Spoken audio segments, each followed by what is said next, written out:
सियासत को रियासत पर अहमियत दी जा रही है। ये इंतहाई गैर ज़िम्मेदाराना हरकत है और मैं ये सोच भी नहीं सकता कि अय्याज सादक नवाज शरीफ की थपकी के बगैर ये बयान लगा सकते हैं। हमने इस मुल्क को आगे लेके चलना है। अब आपने फैसला करना है कि सियासत से लड़ाई करनी है तो इमरान खान मैदान में है, अगर आपने रियासत से लड़ाई करनी है तो इसके नतायज बड़े संगीन होंगे। सियासत से लड़ाई आपका हक है,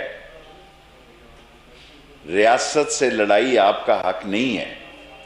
ये गैर मुल्की एजेंडा है और गैर मुल्की एजेंडे में पाकिस्तान पर सरमायाकारी की जा रही है, पैसे लगाए जा रहे हैं। पाकिस्तान पर जो गैर मुल्की दबाव है उसके साथ साथ पाकिस्तान में अंदर से इंतशार और खलफशार पैदा करने की कोशिश की जा रही है।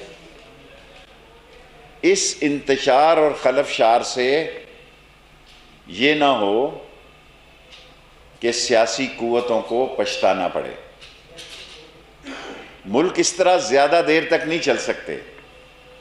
पाकिस्तान की इकॉनमी ऑलरेडी दबाव में है। पाकिस्तान के दुश्मन बगलें बजा रहे हैं, शादियाने बजा रहे हैं अय्याज सादक के बयान पर। इंडिया में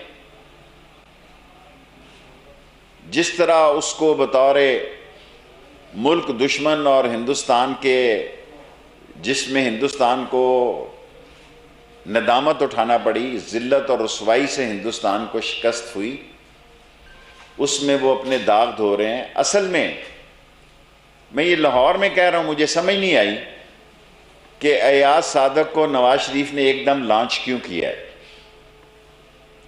इसकी वजह शायद खाकान अब्बासी के वो बयानात भी हो सकते हैं जो उन्होंने डायलॉग के लिए दिए हैं।